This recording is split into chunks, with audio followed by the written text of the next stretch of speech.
Today on the Cameron Journal podcast, we are joined by Arishma Singh. She is the author of The Respected Salesperson, How to Change Your Mind Before You Change Minds.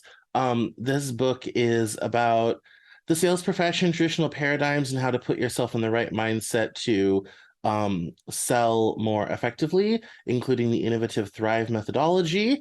And this is something we've had different people on to talk about this before, so I'm interested to see what we can learn from Arishma. So welcome to the Cameron Journal podcast. Thank you, Cameron. Yes. Nice So to be why don't here. we yes, thank you. Well, why don't we start from the beginning? Why don't you tell us who you are, how you got into sales, and how you decided to write the book? Absolutely. So my name is Arishma. I'm the author of The Respected Salesperson, a keynote speaker and an entrepreneur. I'm originally from the Fiji Islands, and I came to Australia at the age of 19 with basically $400 in my pocket as on a student visa. I'm now an Australian and married to one. In terms of how my journey began about writing this book, I never actually ever imagined writing a book. My parents are teachers. They wanted me to become a lawyer. So how I actually ended up in sales is also, I would say, destiny. My father had a sales background, so that was my introduction to sales. But in terms of why I wrote this book, it came from my own personal journey when I got very ill and had to be in hospital for a long period of time. That happened many years ago, and I have had several episodes of pancreatitis, which now we know is caused due to a genetic issue, and I'm being treated for that as part of a genetic trial. But in terms of the issues that I faced regarding the emotions that I had to go through, you can imagine yourself if you're placed under a lot of opioids and placed nil by mouth, which means you can't eat and drink. I got addicted to those drugs, and it impacted my mind in a very significant manner. And what that led was, traumas that I had suppressed were coming to the forefront, and it did impact the way that I was engaging with the world. So I had to be challenged, and I had to find a way on how to mind my mind. And that's where the second part of the book comes through. And then also the other component was that I was flying this flag of a high achiever. So I always wanted to ensure that that status was maintained in my corporate life. So I also had to find a sustainable way to achieve success rather than, striving really hard, depleting my energy, and then going back into the hospital and coming back. So a new solution had to be found. So I found that solution. And what this book is about is not just the what, but also the how. So I'm providing a lot of exercises in there that I had tried for myself. There's a lot of research in there as well, both external research as well as the interviews that I conducted with numerous different types of stakeholders in the corporate world as well.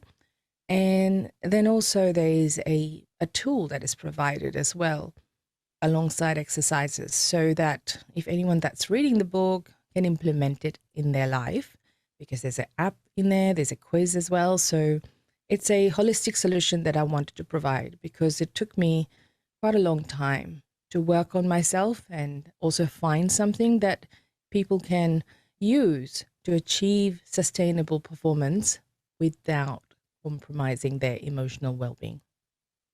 Very nice, very nice. Well, that is what a journey. Who knew all that island living would give you pancreatitis? Like, that's essentially a genetic thing. It's like these people have been living in an island eating fruit and being accosted by coconuts for thousands of years, but the pancreases go bad. Who knew? Yeah, it's quite interesting because no one in my family has this. Yeah. So it would have actually skipped a few generations. And what it essentially is actually missing a protein gene, from what I can understand without being a doctor. Right. And it's something like in your body when one part doesn't work, it actually impacts several other parts. So it has been a trial and error journey for me. Initially, when I was being diagnosed, I was being treated differently as well. So over the years, medicine has actually advanced technologically as well. So now you're able to pinpoint what exactly is wrong. So my blood test was actually taken and analyzed for 6 months in Perth to be able to find out which DNA strand and what issue was the factor, because it was abnormal. My results were quite abnormal. But what was actually also impacting through that was I was getting autoimmune conditions too. So it was, if you think about the medical field, how do you treat this symptom versus that symptoms, etc. So you needed to go back into the cause. Similarly, I wanted to make sure that from a mindset perspective, rather than treating the symptoms, you actually focus on the cause of non-performance. So I'm applying basically what I've learned from my own personal life and my medical journey, my work experience, into something that can become a bit more tangible for people to consume. No, absolutely. And ain't that the way how it starts? I recently had a bunch of genetic testing done for several things. I was diagnosed autistic and ADHD 2.5 years ago, almost three. And and the person who did that was best medical professional I'd ever had. And she, really was kind of treating the whole body. So she was running around looking at all sorts of things, and we were making sure I didn't have certain things and all this sort of thing. And so yes, and I'm in medical stuff, I'm always a big fan of don't treat symptoms, treat underlying causes, because otherwise you will spend your whole life chasing symptoms, but if you never actually solve the problem, then you're never going to get any actual relief that's meaningful and sustainable. Sure. So your intuition on that is quite good, and honestly that's the attitude I bring to most things in life. In meetings, I sit down and be like, all right, this isn't working. What's the actual problem? Because sometimes we look at, especially I've spent most of my professional life working in sales support and marketing. And so when something isn't working, a promotion isn't catching, something isn't selling, I immediately sit down and be like, what's missing? What aren't we doing? What is the real problem here? Do we have a pricing problem? Do we have an audience problem? In the early days of this podcast, I had an education problem. People didn't know what podcasts were way back in 2014 when I started this. People had no clue. People weren't used to necessarily going on to YouTube and watching something like this. This is extremely common now, but 9 years ago when I started doing it, it wasn't. And so a lot of it was educating people to be like, the app came free with your phone. Let's check it out, sort of thing. And and go from there. So if someone is looking at their sales process, why don't you tell us about your Thrive methodology? Let's get into that, because there's lots to talk about there, and people are going to want to read more. So why don't you give us a little bit about that and how it can fix up your sales process? Yeah, absolutely. And I want to touch on also what you have actually just profoundly shared in here, because if you think about your journey as well in this diagnosis perspective, a lot of people are going through that now. That ADHD, I would say 9 years ago was a stigma. I've been with people that had that, but neurodiversity wasn't a concept back then. People didn't appreciate that you have this capability. That's your strength, not a mental condition that you need to think of as a negative trait. So that's a very key concept that is actually explored in the book as well, because I talk about different sales personas. People tend to kind of put salespeople in one little box, and they're like, when I meet them, I'm just going to feel icky, and they're going to take my money, and they are like sleazy people, and they're all going to lie. So there's actually just putting people in box, and I don't believe in putting people in boxes. Similarly, when you're going into medical trials or any type of assessment when I first went in and I had pancreatitis, the simple explanation that everyone was giving me was maybe because you're an alcoholic. I wasn't an alcoholic, but I was a young girl. So, you know, it's just this whole idea of how perceptions are. So similar to that, the sales industry is plagued by perceptions and myths and stereotypes. And what I've done in the first few chapters is breaking all of those barriers that actually is put in there. Because do we actually go and tell people when we're going to a barbecue, hey, I'm in sales because I'm so proud of it? No, people want to run away from sales and politicians. So if somebody actually does ask you who you are, people tend to make fancy titles. Oh, I'm a client relationship manager.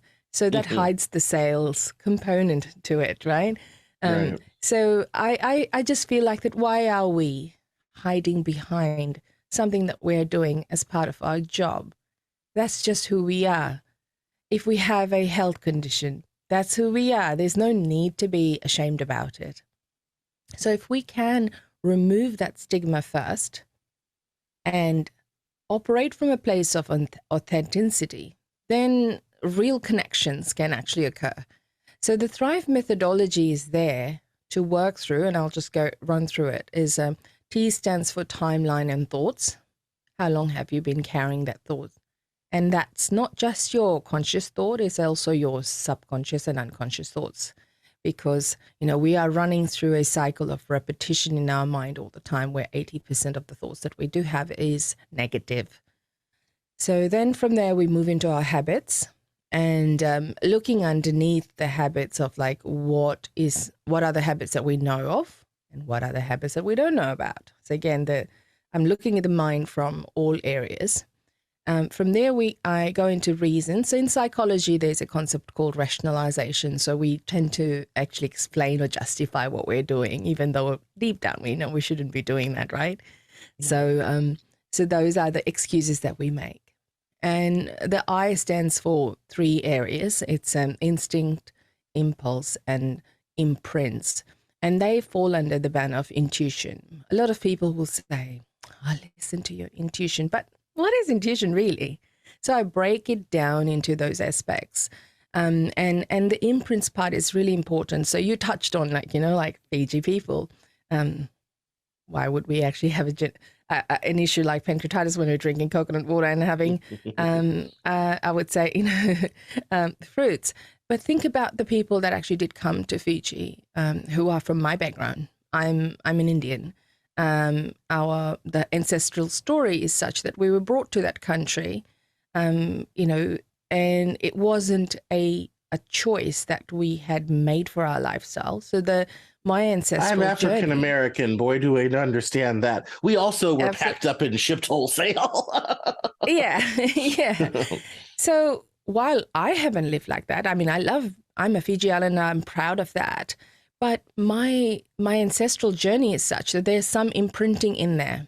My grandmother had certain, I would say, biases based on her upbringing, which has been infiltrated through to me as well. So when I came to Australia, I was looking at myself from a place of lack, a bit of an inferiority complex, right?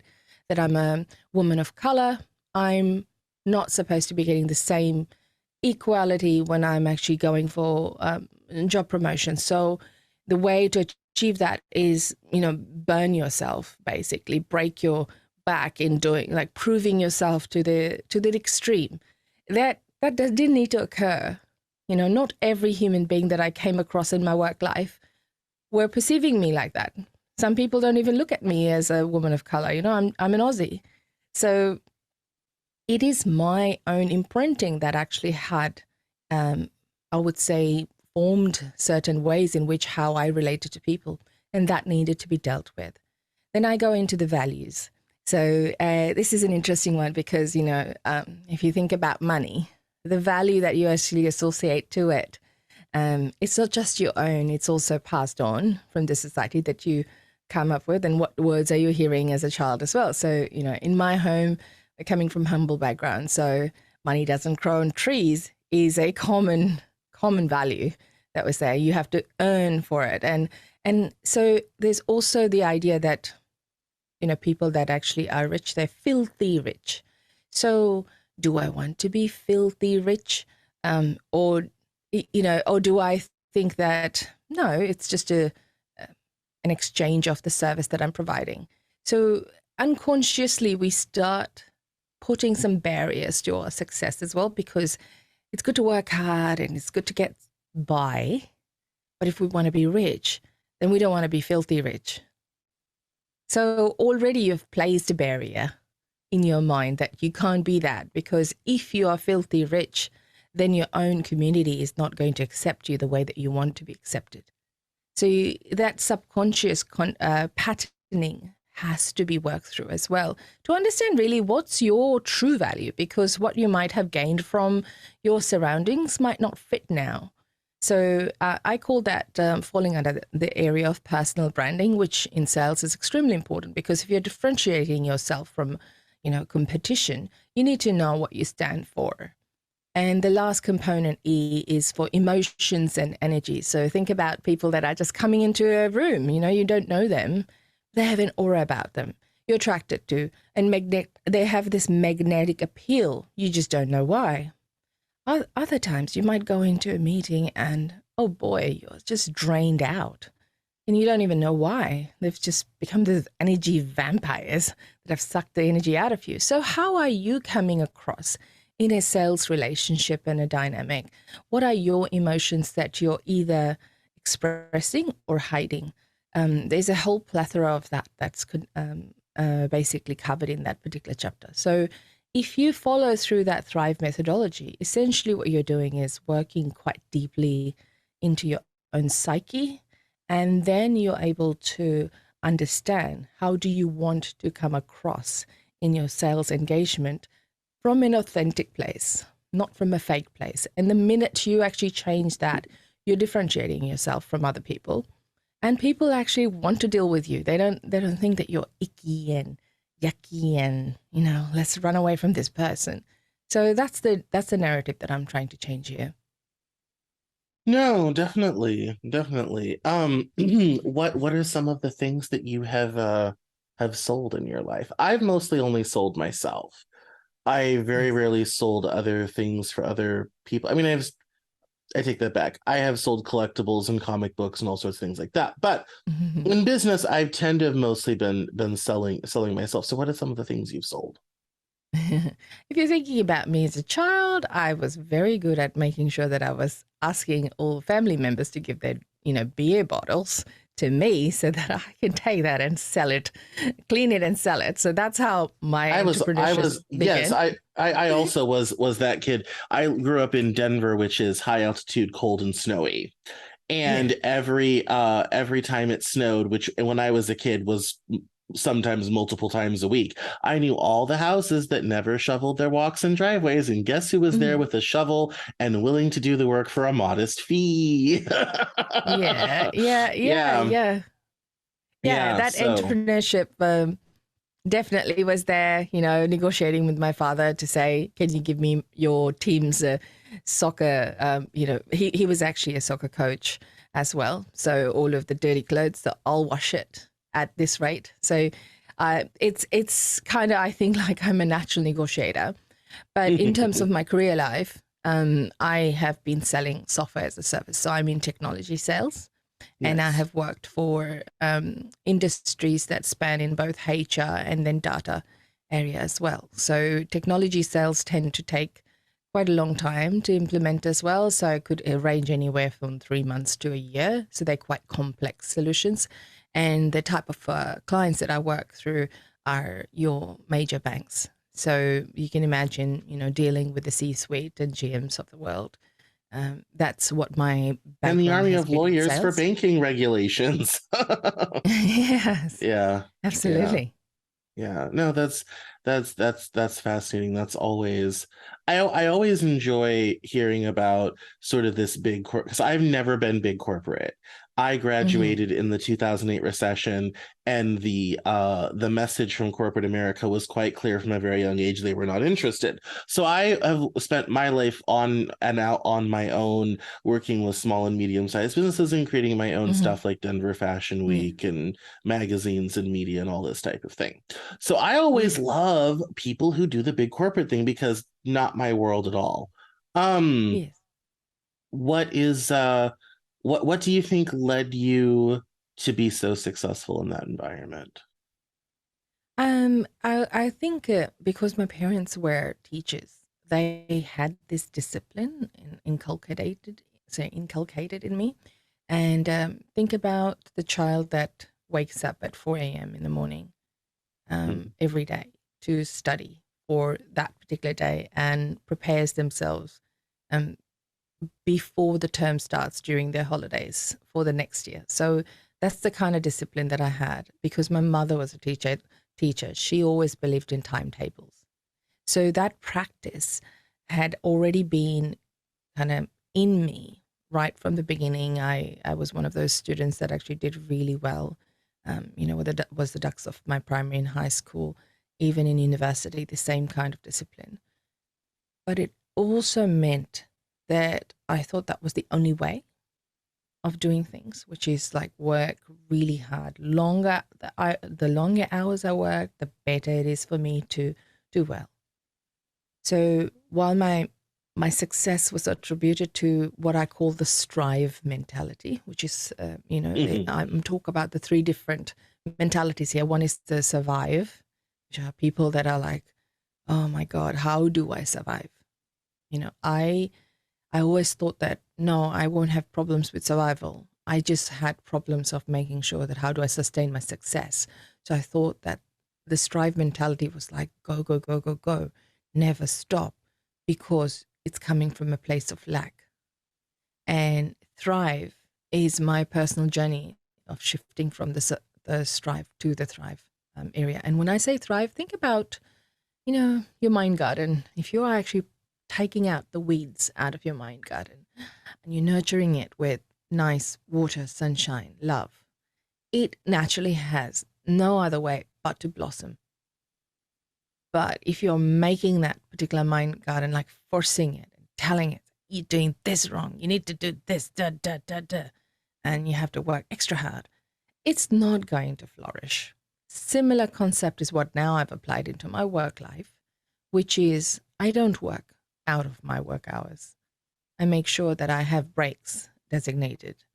I also have learned that I no longer need to prove myself and think that I need to take on all of the responsibilities and make sure that I need to do this alone because that is a noble way of doing it.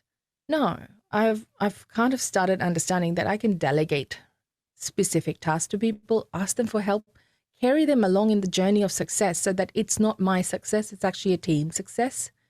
Whereas previously, I think I just thought that if I did all of the hard work, then I will get the kudos for it, right? That's not working. It's not sustainable. You're No, just going to when you're drain the yourself. person who works hard, guess what they do? They send you Yeah. all the hard work to do. Learned that one Yeah. the hard way myself. Yes. Yes. Yes.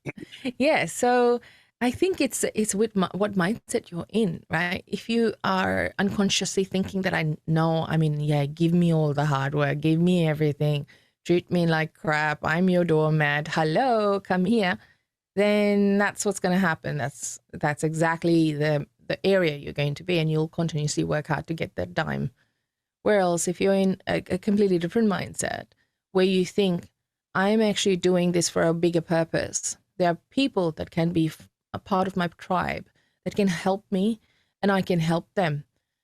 There's in the old sales days, I felt like people did not actually share knowledge as well. But, like now YouTube is a great way. Like people are sharing their knowledge, and the ones that share their knowledge are the ones that are successful. Whereas previously there was this whole idea of like, I'm going to hog all of my secrets and the best ways of actually performing. And, if I do that, then that's just exclusive to me. No, the world has changed now. So if you are, again, and that's about value alignment as well. Is sharing is caring, or, are you in this like capitalism mindset that, no, I'm just going to kind of take and not give back. So all of that has to be worked through in order to be successful. And my main thing was I knew how to work hard. I just did not know how to stop.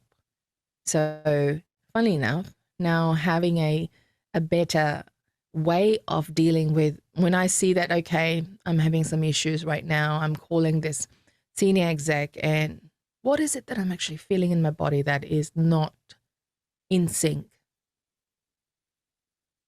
And that's that moment of pause and reflection that helps me to refine myself again and then execute from a place of true confidence, not from a place of fear, of rejection, not from a place of anxiety that if I didn't get this, then, oh my God, I can't pay my bills. So just changing that and tweaking that mindset just has made me like a machine without even burning my entire body.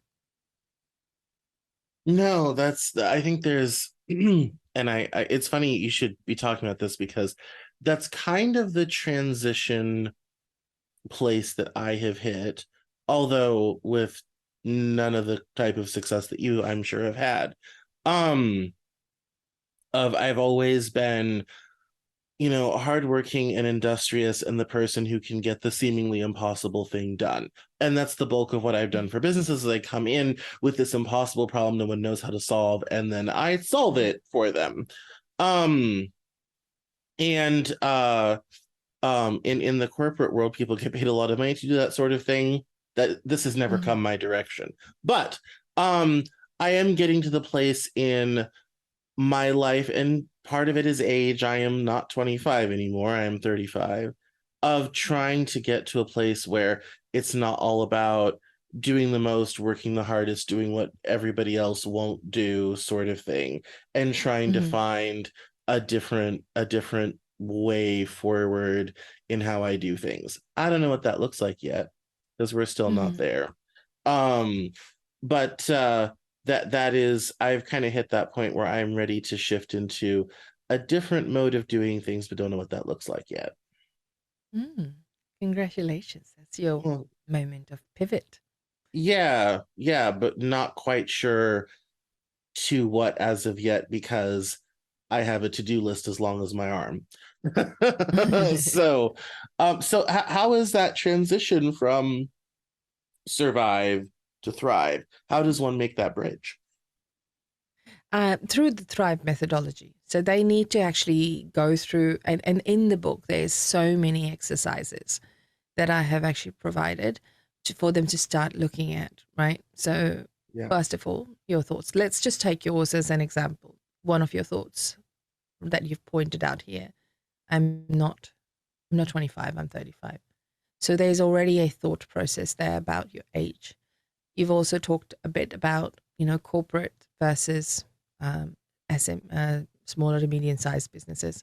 Now, from my experience, what you're doing right now for small to medium-sized businesses is completely transferable to corporate. There shouldn't be any problem. But there is something there in your thought process that you've actually thought, you believe that you're fit in that area, not in the other one. Then the third thing that you've talked about is like how long, your list of tasks are that. So if I broke down all of those three elements and then go deeper into the why, I'll find out somewhere there is a performance block. And that block could be that, it could be something to do with control because you like to do everything by yourself. Maybe you're a perfectionist. I'm lying here, right? I don't know you in that context. I'm just making up. So it depends from person to person, right? So if they are perfectionist, then that means that they will take all of that responsibility and they'll work super hard and they will not ask for help from somebody else. It could also be that a failure might be a reason as well. As a thought that I cannot be a failure. You've just not given yourself a permission to fail. And when you do that, it's a very scary place. Means that you're not going to go out of your comfort zone. It also means that you're not going to try different methods. And those that actually don't know how to fail, they also don't know how to reach their full potential in success. So those are the thought patterns that are going to be assessed. So you just have to list out, like you've just listed a few sentences that feels very, very normal for you. Then you peel the onion on those particular thoughts. Then you go into the reasons. Why am I doing this? You know, who's told me to do that? Is it me? Is it somebody else? Whose voice is it that's actually in my head? And then you go into your impulses and instincts to actually see, okay, when X, Y, Z happens, how do I react? What's the first thing do I do? Do I bang on the table and scream out? Or do I get very quiet and need to defend myself and just go away, disappear? Or do I start, let's say, utilizing some of my addictions as well, whether it could be just going into television and just sitting and being a couch potato for a long time, or I start going out and drinking, taking drugs, whatever it might be. It's your impulse to not do something that you know you're supposed to be doing, but you're just trying to avoid it. What's your instinct telling you? Like, how familiar are you with your gut? You know, deep down in your gut, all the answers lie, but we tend to suppress it. We don't want to hear it. So if you don't want to hear it, you don't want to know about that, then you're not going to action that aspect. Females are pretty common example in the world where we tend to stay in relationships for longer or in a job for longer than our counterparts because it takes us a bit longer to realize that, hey, I need to actually voice out that I'm not happy. So whatever you're doing, you need to actually go deep into your body, your psyche, to find out and I call it like the first step is self-awareness. What is it? And then from there, you're going into acceptance. That's like half the battle. Like, do I even accept that this is actually happening? Then you go into self-exploration. And that, I call it like a wonder process, like a child, when you're a child, everything is interesting and fun and exploring your even if you fall down, it's like you giggle and laugh, like, ha, ha, ha, ha, I did this. And you stand up again, you start again falling, ha, ha, ha, ha. So, and they are like learning so quickly a lot about themselves. The same thing, you start putting all these possibilities out there to say, okay, this didn't work. What if I did blah, blah, blah? I might fail here, I might fail here. But it's coming from a place of self-exploration, not from a place of like fear and negativity.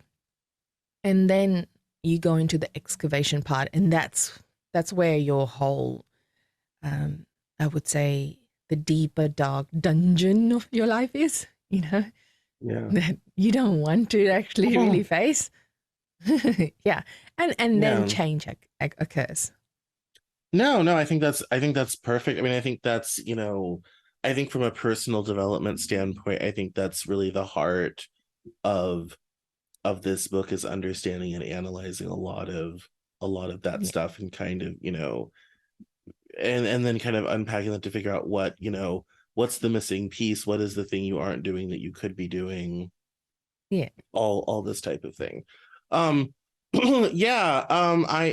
me, I never got the call from the big corporate types, but at this stage in my career, I've built something of my own, so I kind of don't necessarily need that anymore. Although I would like them to make our welcome to sponsor the Camden Journal podcast. Please send me your advertising dollars. But I also, even in the growth of this, I am always, looking for those things. What am I not doing? What is the missing piece? All this type of thing. Especially as my next big goal is to start to hire a team, because I can't scale as a solo. So I've got to start, onboarding a team. And I'm my book publisher is also a client of mine, and I spend a lot of time working with that team. So that's kind of been my training wheels, to get ready for. That's kind of the next big transition in this business. But I think that's a good, shifting all those mindsets, getting rid of those old narratives, manifesting, bringing things in a different way. And I think, and I don't know if you found this, but people would be shocked when you shift and your mindset towards things shift, how fast things around you change. Yeah. Yeah. And can I just say, I'm so happy that you actually are doing all of that because you've already achieved so much success without this help and having a team around you. You know all of this knowledge and you can, you're employing people and you're helping them to grow in their career too. Like, that's amazing. So, congrats. Like I said in the first time that, I never thought I was going to write a book. When I first came to Australia, also, like, I couldn't understand people's accent. English is my second language. I think in Hindi. The idea about actually writing a book in English, it was crippling for me. I never procrastinated in my life, but I was procrastinating when I was writing this book because I was worried about what people would think. They're going to judge me. There's going to be a spelling mistake. But you know what? There's an editing team that I can use that can help me. I did not know all the process of what like writers can do to get published. I did not know how to do it, but I needed to do it. So I learned a lot the about Power myself of as well. Story writing program launches in 2024. I'm building a whole coaching coursing program to help people with that for fiction and nonfiction separately. So yes, I mean, that is, if you, I think almost everybody who comes, and I interview a lot of authors, almost everyone I talk to talks about that, especially I came to writing because I love words, I love language, all sorts of languages. If I had 1,000 lifetimes, I would learn every language. I could spend a decade just learning, just in India learning Hindi and Punjab, and that would just be 10 years of my life. Yeah. And so that was my first love, we'll say. So I was never frightened of it or scared about it, but in my process of teaching writing, having writing groups, working with writing groups, all this type of thing, that's extremely common. And ironically, echoing what you've put in your book, it's really a mindset shift. And I start people by saying, well, let's not think about it as writing. That's a loaded term. Yes. Let's think about it in a different way. Let's just write down some thoughts and some ideas in a scatter chart on a blank piece of paper and see if we can work with something. And I show people, and most writers will not do this, but when I teach, I will show you and say, do you want to see how the sausage is made by an award-winning, internationally published author, c'est moi? Here's the mess that I start with, where I'm just kind of like, yeah, I have a whole folder that's just random bits of dialogue, a couple names, and that's it. That's, my next book, A Sweetgrass Saga, I thought of I was in Franklin, Tennessee. I was driving to town to buy a car because my car had died. And I came up with a book idea. I pulled over and went down on the side of the road. That's how it goes, and people have a lot of ideas about that. So I'm not surprised that you said that, but ultimately, if you can let yourself have that ability to play, to have an idea that doesn't work. And I tell people, in my first novel, I had a whole storyline about a private detective who was chasing after my main character, and you won't find it in the novel that has been published and won awards because I chucked it because it didn't work. That was a lot of pages and all this type of thing, but in the creative space, you have to be willing to have a storyline that doesn't work. Something gets dumped overboard, something changes, like you have to be in that open space to let that happen so you can get to the good stuff. So when you talk about fear of failure, all this type of thing, nothing is more plagued than writing. I think with that, but you have to go down all those different ways to find what's going to work for you. Yeah. Well, I'm going to read your book when it comes out. So it's out now. You're welcome to buy it. It's actually what's funny. This is anecdotal. My novel sells extremely well in Australia, and I don't know why. Okay. It's very. I was. Come and pay us a visit. I know. I was doing a television appearance down there for a news station. I said, I don't know why, but for some reason, your country really wants to read a book about a kid in northeastern Missouri who kills his stepfather with a cast iron frying pan in his life afterwards. I don't understand why, but I see the sales reports, and we're doing a great business down there. So it's a lot of it's a lot, but that is those same mindset mindset shifts, those same things, those same personal issues that you have to get over to do that, like you talk about in your book, that also applies to your writing. So then, so I mean, that it's analogous. And so I think if you can break through the narratives, then we can get the book out. So absolutely, it's in there. We just have to find it. Absolutely, exactly. And I wouldn't have learned about my own barriers if I didn't actually start writing and exploring, like, because I never thought of myself as someone that procrastinates. I was the opposite. So why am I procrastinating? And I had to utilize the tools, which I haven't talked about. The tool is called tapping. Do you know about emotional freedom techniques or tapping? I do, but explain for the listener. Absolutely. So tapping is pretty much utilizing your two fingers and you're tapping on certain parts of your, face and your body. And what EFT is it stands for Emotional Freedom Techniques. And it is a combination of tapping, which is somatic stimulation, and psychology. So what you're doing is you're creating a phrase as a setup statement, which starts, say something like, even though, and then you talk about what is the event and the emotion around it. So let's just say, even though I feel like I'm scared about writing my next chapter, and I'm not really sure why, but I can really feel it in my gut. Right here, right now, I'm okay. So that's called a setup statement. And you're tapping on the side of your hand and you're doing it 3 times, because what you're doing is you're telling your brain to process this situation that you're in. And you're looking into your emotions and you're also tying it to your body, where exactly you're feeling it.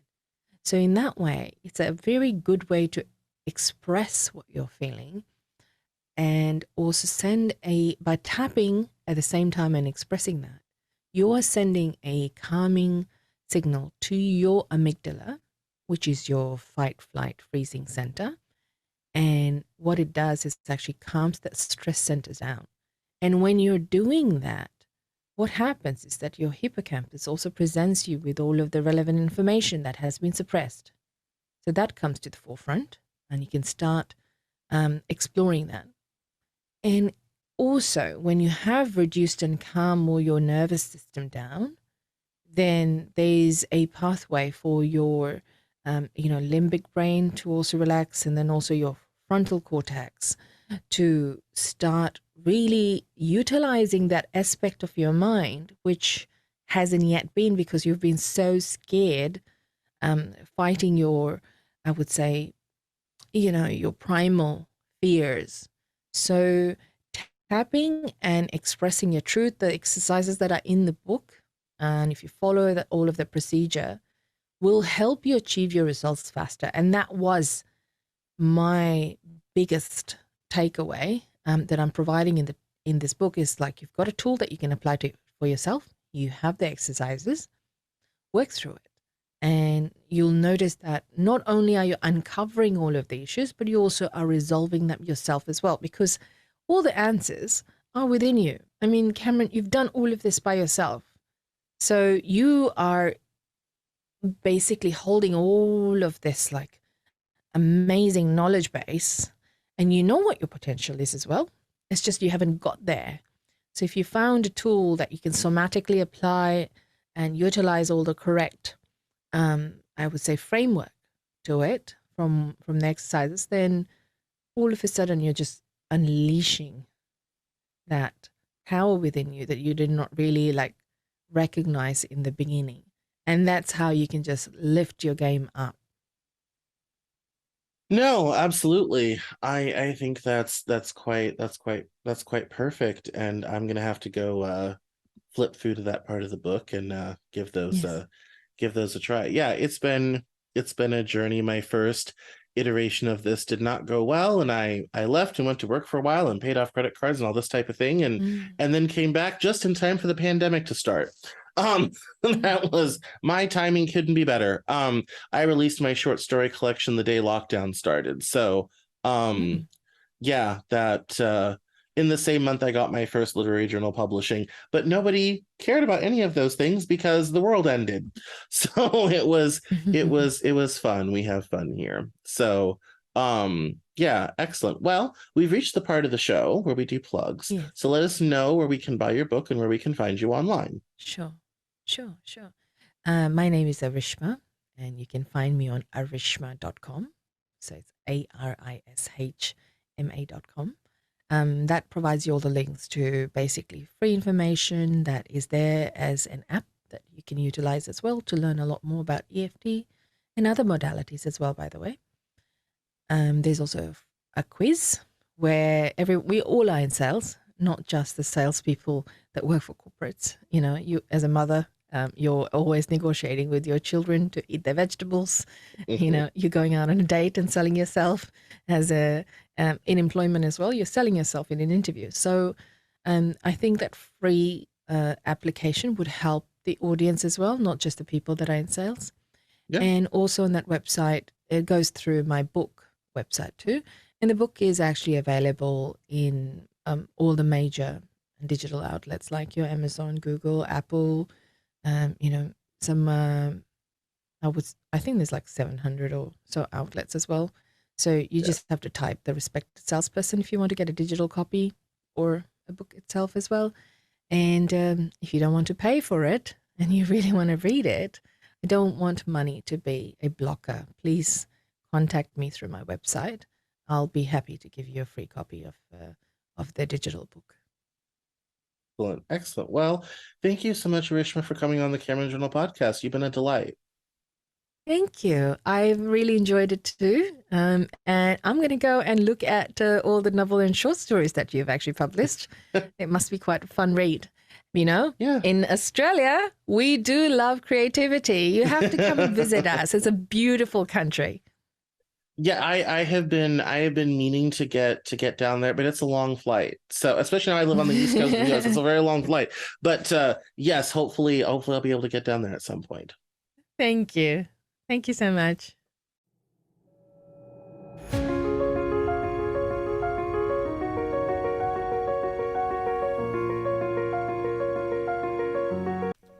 That's all for this episode of the Cameron Journal podcast. Thank you so much for listening. Visit us online at CameronJournal.com. We're on Facebook, Twitter, and Instagram, and I love to talk to my followers and listeners, so please feel free to get us on social media at Cameron Cowan on Twitter, and we'll see you next time on the Cameron Journal podcast.